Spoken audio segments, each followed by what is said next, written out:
Earlier today, I discussed the killing of Osama bin Laden with Condoleezza Rice, who was George W. Bush's national security advisor on September 11th and served as Secretary of State in the second term of the Bush presidency. Dr. Rice, thank you for joining me. Pleasure to be with you. On Sunday night, you put out a statement about the killing of Osama bin Laden. You said the demise of Osama bin Laden is a tremendous victory for the American people. Justice has been done, and we are all indebted to the American military and intelligence community for their skill and dedication. I am overwhelmed with pride in America and in those who protect us. We are all united tonight in gratitude and love for our country. God bless America. Why didn't you congratulate or thank the President of the United States, who made this the CIA's #1 priority? Well, first of all, I think I've congratulated President Obama several times, if you'll look back at the many statements that I've made.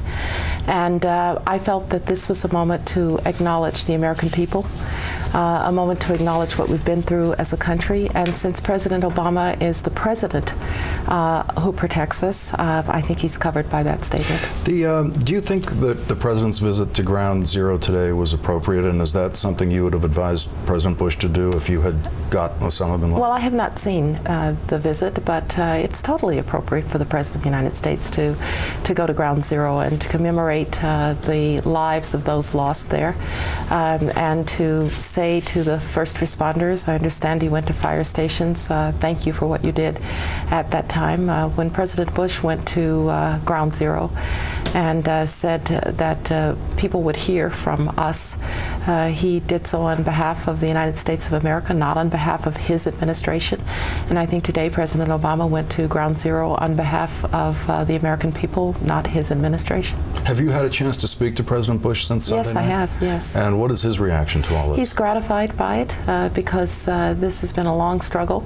It closes a chapter, not the full book on Al-Qaeda, but it closes an important chapter. Did he tell you why he decided not to come to I talked to him before this invitation came up, but President Bush has stayed largely out of sight, and this was a moment for President Obama to be with the American people. President Bush was there on September 14th when he stood at Ground Zero and called the nation to action and put a lot of things in place that would ultimately lead to this day. That was just the beginning of my interview with former Secretary of State Condoleezza Rice. Coming up, the rest of it, the whole thing.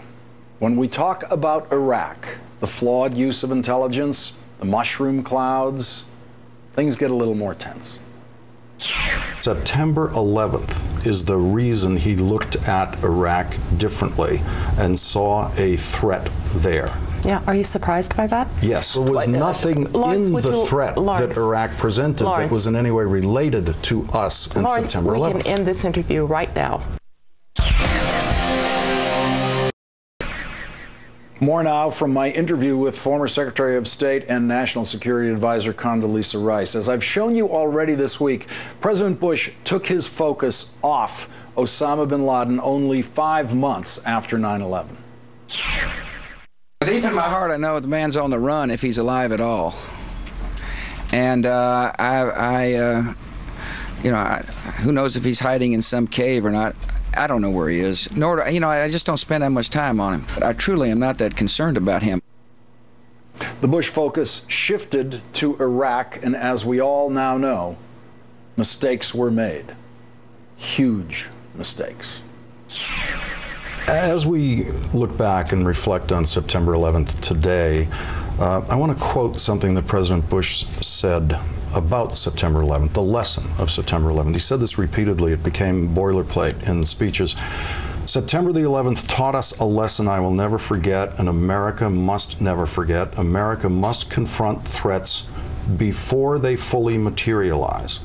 My administration looked at the facts and the history and looked at the intelligence in Iraq, and we saw a threat. He's clearly saying that September 11th is the reason he looked at Iraq differently and saw a threat there. Yeah, are you surprised by that? Yes. Because Iraq had nothing to do with September 11th. After September 11th, of course you look at threats differently. Your country's just been attacked. You know that you cannot allow threats to materialize. Do you know how many times I've been asked? But there was nothing in the threat that Iraq presented that was in any way related to us in September 11th. We can end this interview right now if you don't want me to finish my point. Thank you. If one looks at what happened to us on September 11th, we didn't connect the dots. There was a threat materializing that we didn't respond to. Saddam Hussein had been a threat from the time that he invaded Iran in the late 1980s through the 1991, when in fact he went into Kuwait, dragging us into war. We thought he had reconstituted his weapons of mass destruction. And in a context in which terrorism and weapons of mass destruction was a nexus that we could not allow, we decided that this was a threat that had to be dealt with. 40,000 casualties later in Iraq, 4,400 American military deaths in Iraq later. Would you say that is the single biggest miscalculation that the Bush administration made, that Saddam Hussein had weapons of mass destruction and must be stopped by those military men who went in there and found no weapons of mass destruction? Saddam Hussein was a threat. He had used weapons of mass destruction. But we now know he wasn't a threat. This was not. Lawrence, are we going to do this with my answers or with your commentary?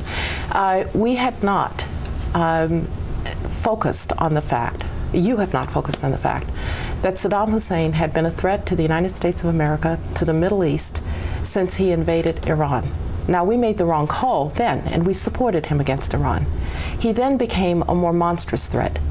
After 1991, shooting at our aircraft in the no-fly zone that was supposed to be keeping his Air Force on the ground, trying to reconstitute his weapons of mass destruction, breaking out of the sanctions through the scandalous oil for food program.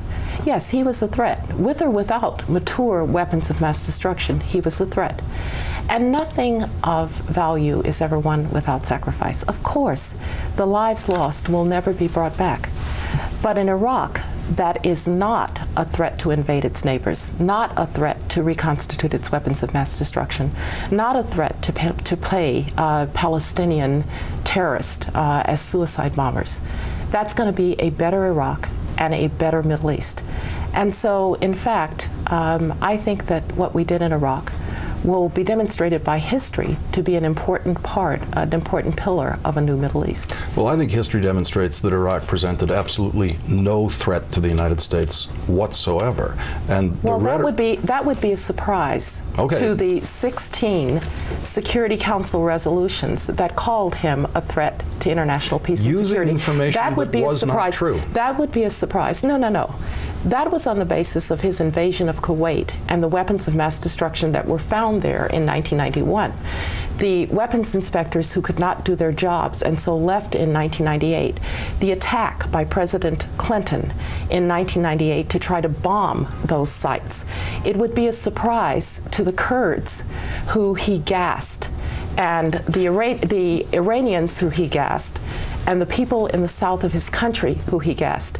It would be a surprise to the CIA that considered him a massive threat to international peace and security. I think he was a threat to Kuwait. I think he was a threat to the Kurds. You know, I do not think he was a threat to New Yorkers. Lawrence, do you think he was a threat to Lawrence, New Yorkers? You obviously have a very different view than the UN Security Council. You obviously have a very different view. To New Yorkers you obviously have a very different. You obviously have a very different view than those people who were flying the no-fly zones, like the soldier who's in my class at Stanford, who was shot at by Saddam Hussein.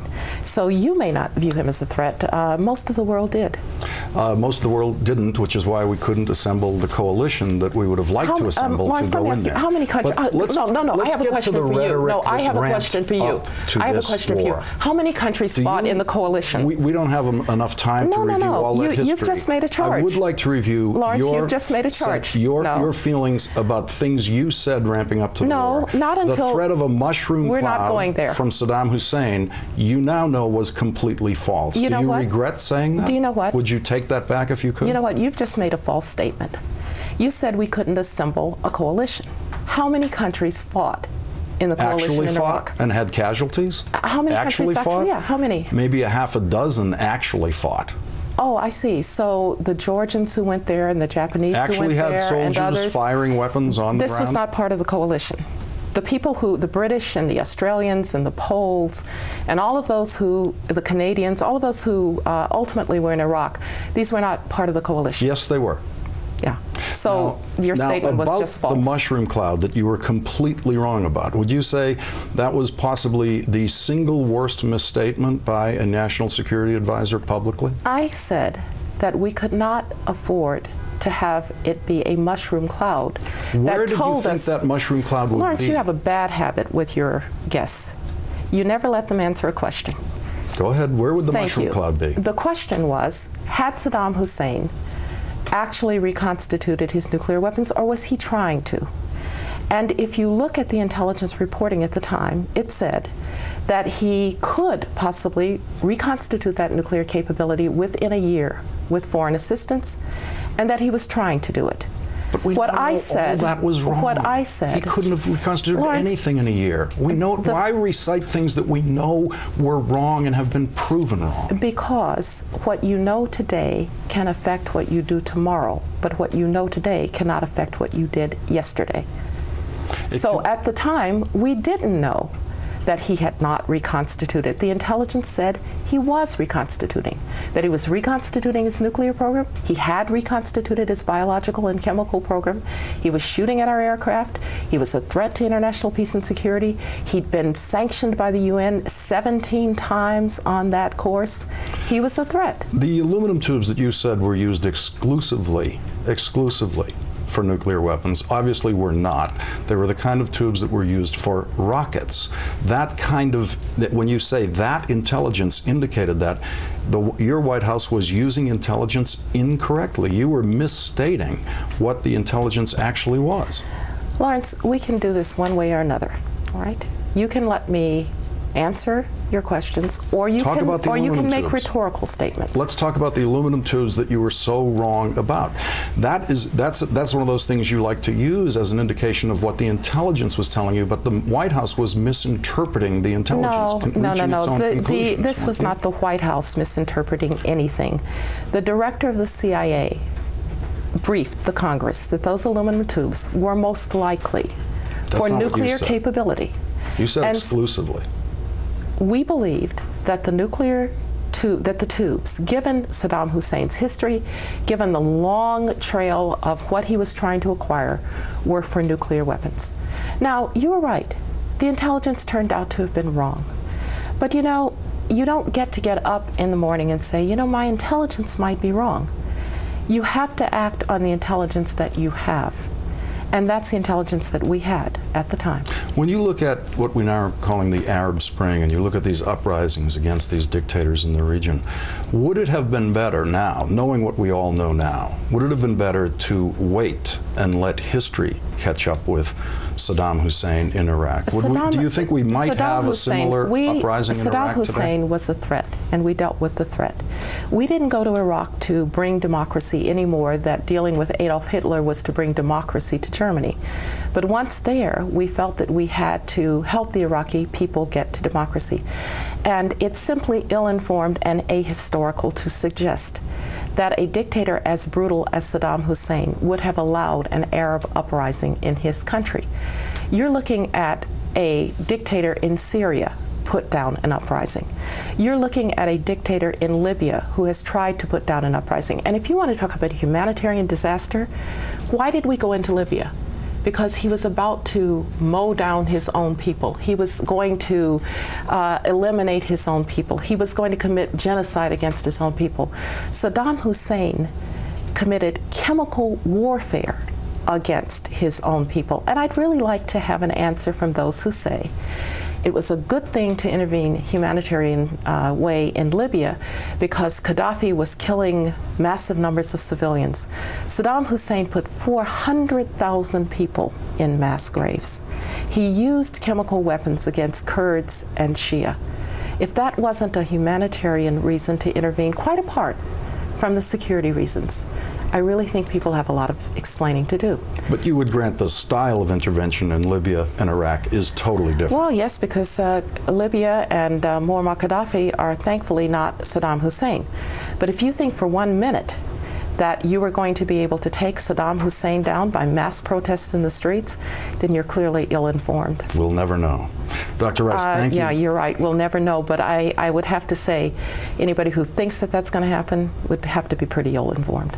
That'll be the last word. Dr. Rice, thank you very, very much for joining. You're quite welcome. Thank you.